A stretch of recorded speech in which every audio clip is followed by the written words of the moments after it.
내 몸이 특정 식품에 어떻게 반응하는지, 또 그 반응은 어떻게 측정하는 건지 궁금하시죠?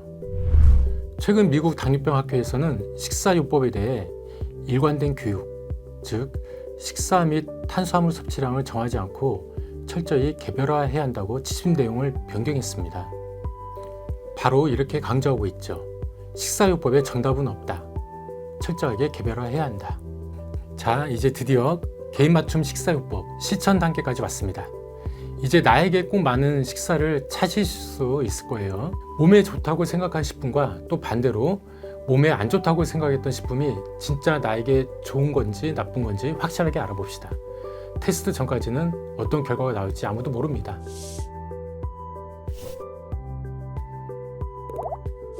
안녕하세요. 저는 인지대학교 상계백병원 내부민외과의 교수로 근무하는 원종철입니다. 맞춤 식사요법을 하기 위해서는 먼저 혈당 검사를 해야 합니다. 어떤 식품을 먹었을 때 혈당이 천천히 변하고 또 어떤 식품을 먹었을 때 혈당이 급격하게 오르는지 이것을 혈당 급상승이라고 하죠.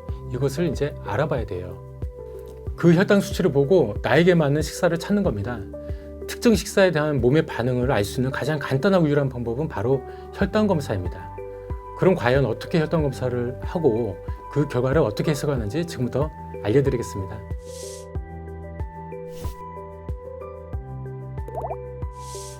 혈당 측정하는 법을 자세히 알려드릴게요.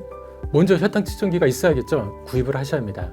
그리고 어떤 음식으로 테스트할지도 한번 계획을 세워보세요. 그에 맞춰 식사를 준비해 봅시다. 혈당 측정 키트 사용하는 방법에 익숙해지도록 사전에 테스트를 해보시는 게 좋습니다. 또 혈당 측정 스케줄을 정해야 하는데요. 기본 측정은 공복인 아침에 하는 게 좋습니다. 이 수치가 매우 중요해요. 혈당 수치의 기준이 되거든요. 그 다음 음식을 섭취하기 전, 후에 혈당을 측정합니다. 측정 결과가 나오면 앱이나 본인이 준비한 양식에 꼭 기록을 하셔야 합니다. 그 결과를 분석하여 어떤 식품과 식사가 나에게 맞는지, 어떤 식사가 혈당을 급상승시키는지 이것을 판단하셔야 합니다. 결과에 따라 나에게 좋은 음식은 즐기고 나쁜 음식은 피하셔야겠죠. 나에게 좋은 반응을 보인 음식으로 식단을 구성하고 섭취하시면 체중과 건강 지표들이 좋아지는 것을 볼 수 있을 겁니다.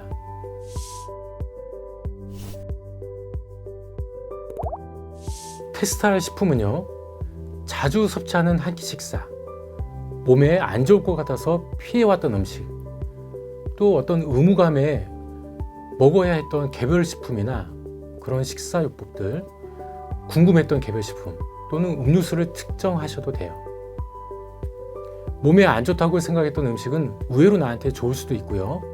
또 억지로 먹었던 음식이 오히려 나에게 잘 맞을 수도 있거든요. 주기적으로 구매하거나 외식하는 음식도 테스트를 해보세요.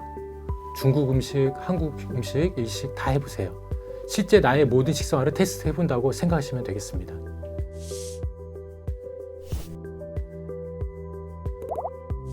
자, 그럼 이제 측정을 해볼게요. 먼저 중요한 팁이 하나 있어요. 처음 검사 시작할 때 보정이 필요합니다. 이 혈당 측정기가 정확한지를 다시 한번 봐야겠죠. 그래서 혈당을 두세 번 연속으로 측정해서 값이 유사하게 나오는지를 꼭 확인해 보세요. 미세한 요인에도 영향을 받기 때문에 테스트 전에 꼭 한두 번 보정을 하시는 절차가 필요합니다.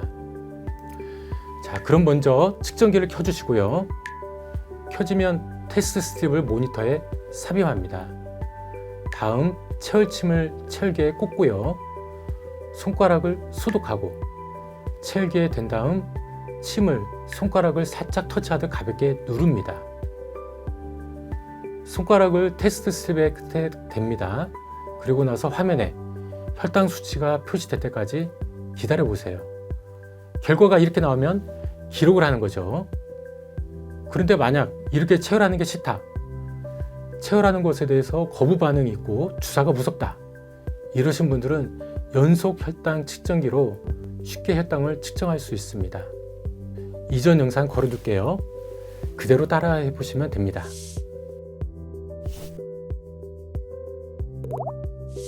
측정 시간 간격도 말씀드릴게요. 우선 공복 수치를 아침에 일어나자마자 재보세요. 그리고 식사 후 30분 간격으로 측정을 합니다. 음식을 처음 입에 넣는 순간부터 30분이 지난 후 또 30분, 그 다음 30분, 총 4번 측정하는 것을 추천해 드립니다. 다시 말해서 식후 30분, 60분, 90분, 120분에 측정하는 것이죠. 이렇게 3끼를 2주 동안 하는 게 이상적인 검사 일정이에요. 아프겠죠? 그렇지만 스케줄에 따라 몇 주에 걸쳐서 매일 한 끼씩만 하셔도 됩니다.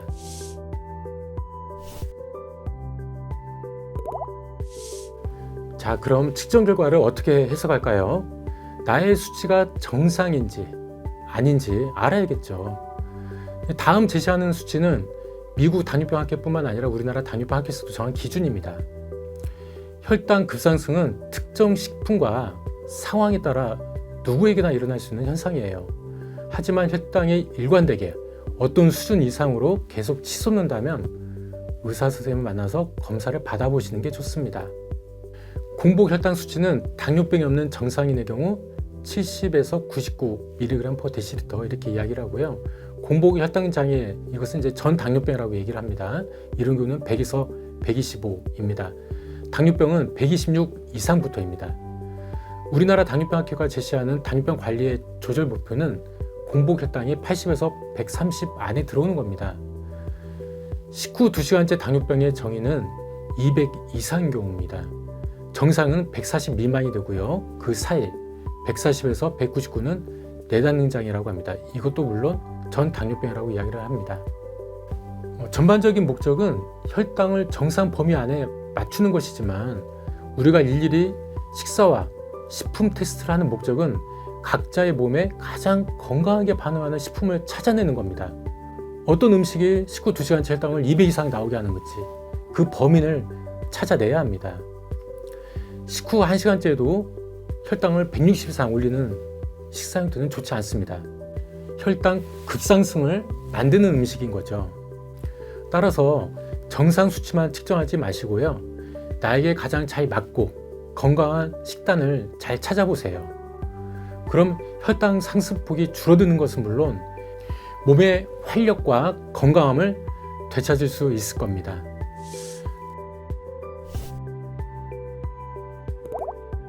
측정 후에는 결과를 추적하고 분석해야겠죠.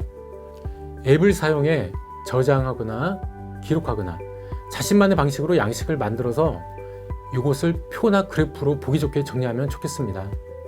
정리한 결과로 혈당 관리, 식사 균형, 영양 체크까지 자신의 식사가 어떻게 이루어지는지 또 나만의 건강 식단을 어떻게 구성해야 하는지 알 수 있습니다.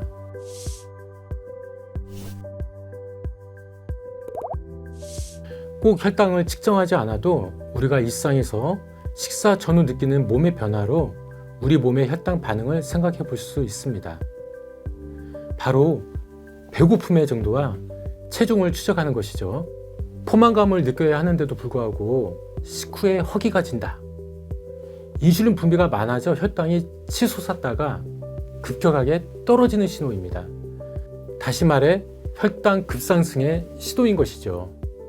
혈당이 급상승해서 뇌에 도파민과 세로토닌이 많아지는 기복점, 이걸 블리스 포인트라고 하는데요.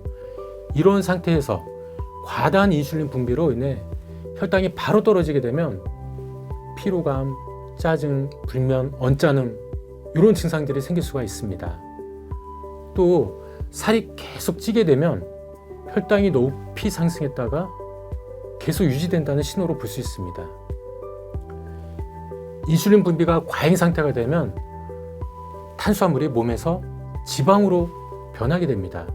그러니 당연히 체중, 특히 뱃살이 늘게 되겠죠. 즉, 배고픔의 정도는 혈당을 좀 더 즉각적으로 알려주는 지표이고요. 체중 증가는 본인의 식사가 지방을 저장하도록 유도하고 있음을 보여주는 장기적인 지표라고 할 수 있습니다.